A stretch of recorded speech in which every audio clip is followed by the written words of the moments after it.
to make sure everybody's here. Hey, foodie friends. Hold on 1 second. I'd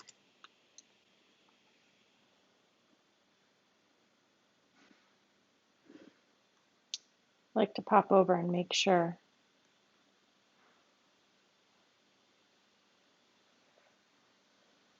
everybody is up and running.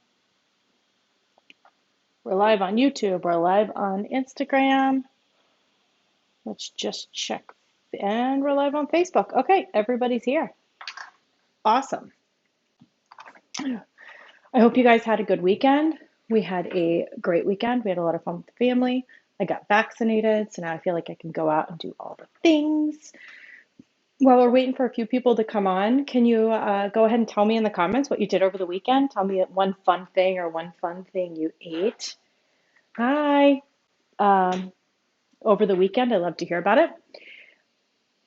I want to remind everybody who's watching today that we are in a live construction zone. I don't usually film from my dining room that is missing half of its wallpaper. This is our makeshift kitchen because our real kitchen is under renovation. They're here actively working. So if you hear saws, if you hear people talking, if you see people walking around behind me, it gets loud for a second. That's what's going on. There are people working in our house. And we are going to get started here in just a second. Today we are making Greek pasta salad.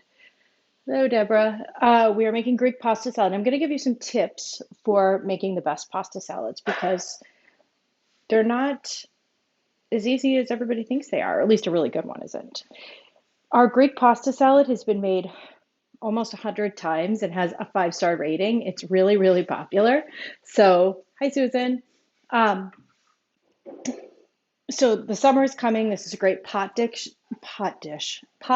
meal. I need more caffeine today. A good potluck dish. It's a great make-ahead dish. I'm going to make a big batch today, and we're going to eat it for several days at my house because, I have obviously no kitchen. So it's going to be a side dish for then. So the first thing we want to talk about actually is the pasta. And pasta choices are important for any kind of sauce and any kind of dish. Did you know that there are over 1,000 types of pasta shapes? Each one are made specifically for a different kind of sauce or a different kind of purpose. And they are one of the only foods that is apparent in all geographic dishes. Every geographic dish that there is out there, every type of cuisine, every type of global cuisine there is some sort of pasta. These are bow ties. I'm going to suggest that whenever you make a pasta salad, at least an American kind of pasta salad or something with a dressing, that you use something that has a lot of nooks and crannies in it. Those nooks and crannies are great for hiding all of the sauce. And you need something that's going to stick to it.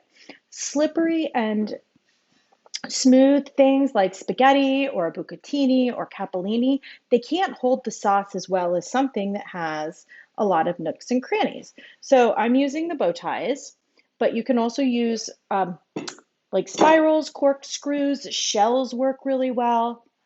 Things with holes, things with nooks, things with crannies.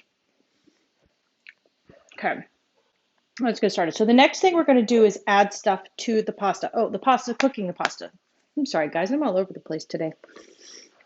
Cook your pasta, and this is the only time you want to cook it past al dente. You want to cook it about 1 minute past al dente, and also the only time that you're going to spray it with cold water when you strain it. Usually I tell you not to do that because pasta tends to get gummy and all the starch is released, and it's kind of gross when you add it to the sauce. Rigatoni is a good one too, Susan.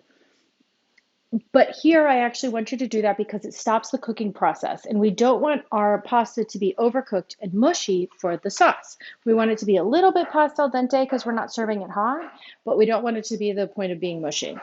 So the things we're going to put in our Greek pasta salad are very Mediterranean flavors. I've already been chopping up red onion and garlic.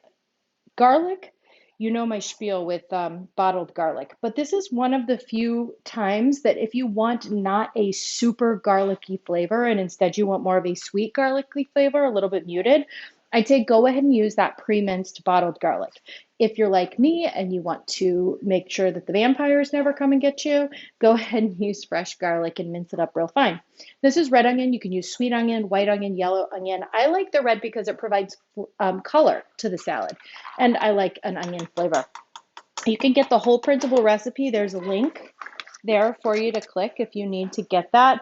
I used here probably, it was a half of a small red onion and two very large garlic cloves. And this is a pound of pasta cooked. So next thing we're going to do is add bell pepper. The recipe calls for green bell pepper, again for color.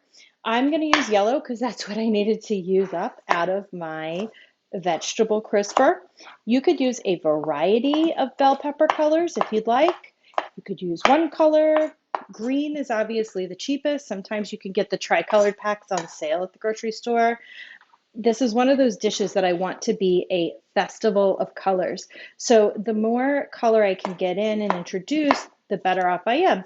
And I already had green in the parsley that we'll chop up next. And I had red in the tomatoes. So yellow seemed like a good pick. That and the fact that it was what I had in my vegetable drawer.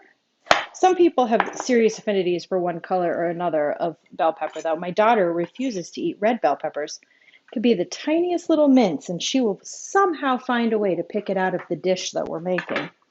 Okay, next we're going to do some parsley. This is a flat leaf parsley. I already rinsed it because my sink is an eternity away.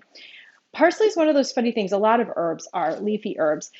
People tend to want to think that they need to take all of the leaves off of the stems, and that's just not true.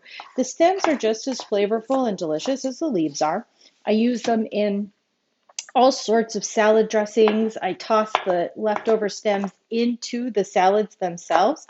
They go in sauces. They can go in anything, and you can chop them up just regular. There's some things like if you're going to use parsley as a garnish that maybe you don't want the stems. But when you're just cooking a recipe, it's perfectly fine. You don't want like the super thick woody ones, but if it's just the green stems, the tender green stems, those are fine. Make sure you're using flat leaf parsley, sometimes known as Italian parsley, instead of curly parsley.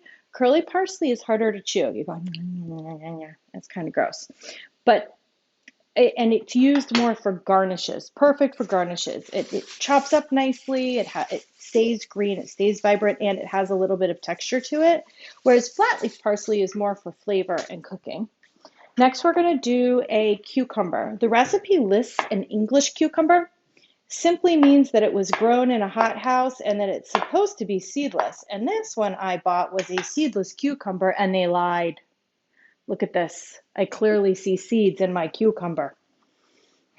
Gonna have a talk with them. It's gonna do probably about a half a cucumber here. Depends on how big your cucumbers are. There are sometimes during the summer when you find cucumbers as big as a house out there. Some people like to do halves. I'm going to do quarters just because I don't want to have an entire bite of cucumber. And I feel like a half is just a little bit too big, but that is totally personal preference. My husband prefers halves, so there you go. Okay, mincing that right on up. Not mincing it, cutting that right on up. Susan was the only one who told me her favorite kind of pasta. Everybody tell me something you did over the weekend, or your favorite type of pasta to put in pasta salad. I want to hear from you guys. I don't want to be lonely over here thinking no one's listening to me. Okay, so next we're going to do grape tomatoes. About a half a cup to a cup. Use your heart when you're measuring your tomatoes. That one was kind of gross. I would usually use a serrated knife, but again, she who has no kitchen will use whatever knife she has to cut up her tomatoes. Use yellow tomatoes. You can use a variety of tomatoes. These little grape tomatoes can come in a lot of different types of flavors and just bring out more versatility to your dish. You could also very easily decide to use more vegetables or less vegetables, more pasta or less pasta, depending on how carborific or vegetable-y you want, salady, I'd say. You want pasta salad to be. Do you want it to be more pasta? Do you want it to be more salad? Because really it's not a salad at all, except for the fact that it's all jumbled together, right? Yep, we're going to put olives in. Talking about yourself in third person. Sorry, that's probably really annoying, isn't it? Oh, it's one of those days. It's Monday though. Totally. Okay. They probably added in a little bit more than a cup of tomatoes. But guys, I really like tomatoes. And next are your olives. I got them pre-sliced in a can because I'm going easy today. Okay. Okay, so I've got all of my fresh stuff in except for the cheese, and I'm gonna do the cheese last. Next, we're gonna make the dressing. The dressing for a pasta salad is the tricky part. So I like to, the spiral things. So fusilli or ziti. Ziti's a good one too. Most pasta salads are made ahead of time. I have an itch on my nose, guys. I'm sorry. I'm not picking my nose. Dry over there. I like to save a little bit of the dressing and set it aside.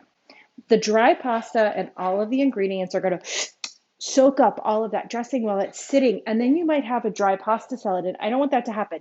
You don't want it to be soupy. You don't want a pool of dressing to be at the bottom of the bowl, but you also don't want it to be super dry. You want people to know that it is in fact dressed. So I'm going to make my dressing. I'm going to put the majority of it on the salad so that it can sit and soak up all those flavors, because you do want that to happen. And then I'm going to reserve about a quarter of that to toss with it right before I serve. The key to a good dressing is having olive oil so that it lubricates it a little bit and it doesn't stick together. We all know cold pasta tends to stick together. Having an acid, usually in the form of a vinegar, to balance it out, and then something sweet like a sugar. And today we're going to be using honey. So I've used some olive oil, and I might be able to add a little bit more of that in. I'm going to use water in my sweet Paw Patrol cup. I know you guys are jealous. This just adds a little bit more body to it. Okay. Red wine vinegar. Vinegars are usually easily interchangeable. So I'm using red wine, but you could use apple cider vinegar, white vinegar, balsamic vinegar. This one's really open. Champagne vinegar would be really good. Can't think of any vinegars that I don't think would go well with this.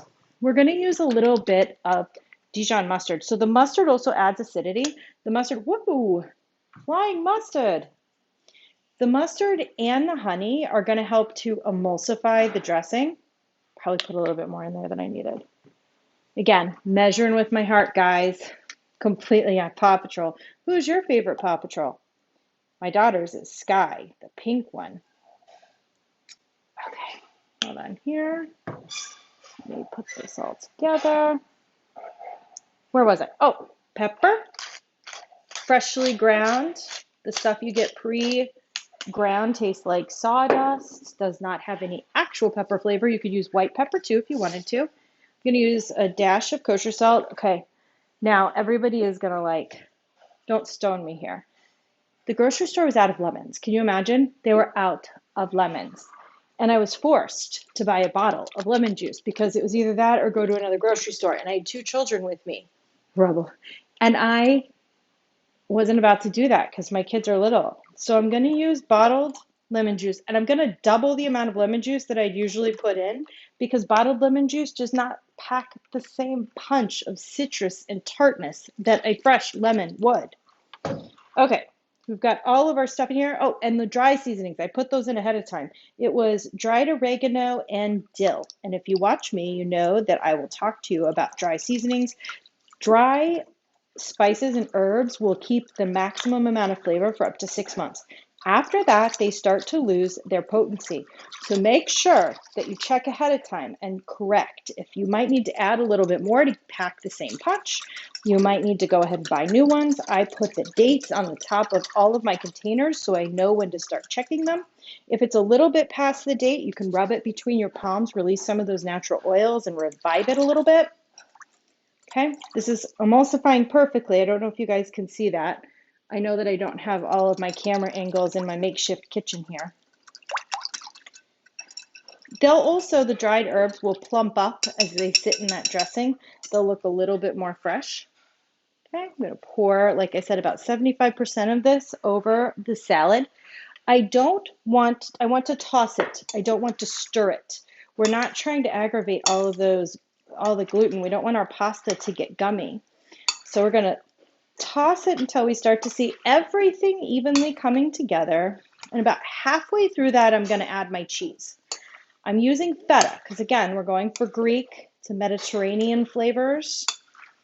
But feta, much like goat cheese or other kinds of cheeses, mozzarellas, will start to break up and get kind of slimy with the dressing when it hits all the rest of the acid.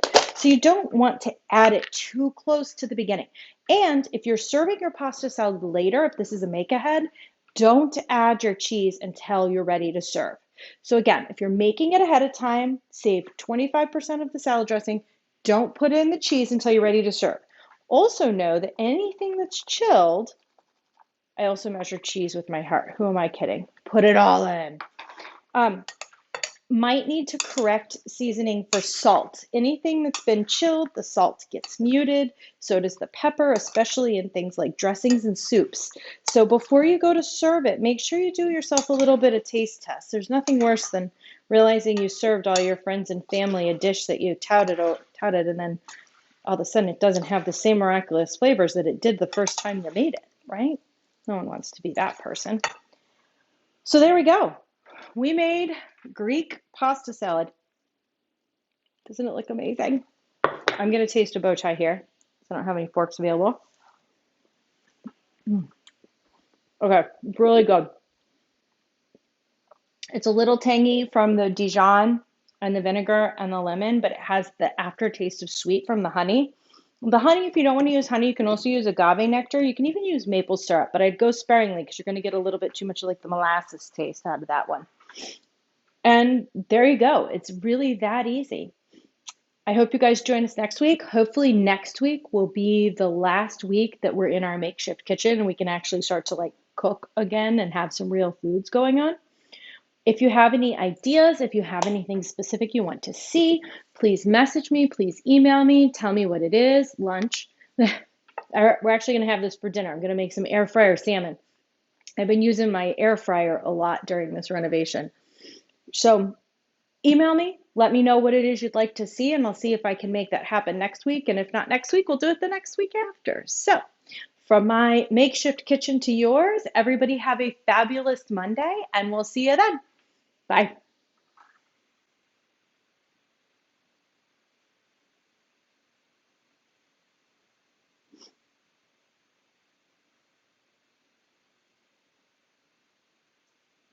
If I could figure out how to end the broadcast, that would help, huh? There we go. Okay, bye guys.